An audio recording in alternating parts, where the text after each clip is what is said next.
Sir, comment po, si Vice deferred the release of her ICAD report.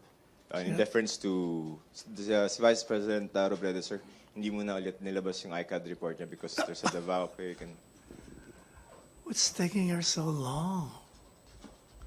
As the President said, bring it on, whatever you want to come out with.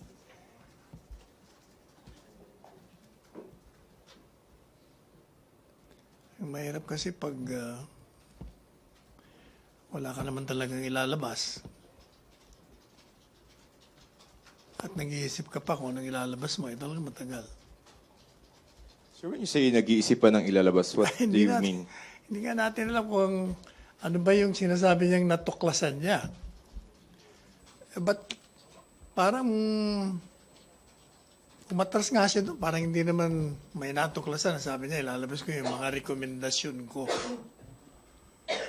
But earlier, sinasabi niya na natatakot ba kayo kung ano yung mga matutuklasan ko. And then sabi niya, ilalabas ko kung ano yung mga natuklasan ko. Ang gulo niya.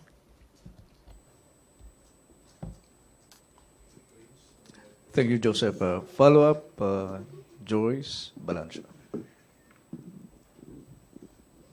Sir, ang dahilan po ni VP Robredo is para hindi daw po mawala yung focus ng publiko sa pagtulong sa mga apektado ng lindol. Do you think, sir, it's just an excuse? Wala nang focus.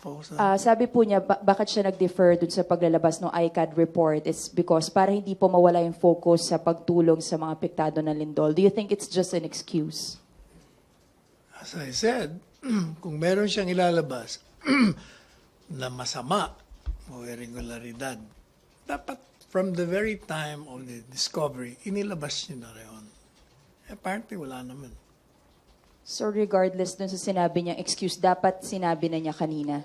Hindi, noon pa. Di ba sabi niya, may mga natuklasan siya. Ba't di niya inilabas? Kaya nga hinamo siya ni Presidente, di ba? Bring it on. Wala naman.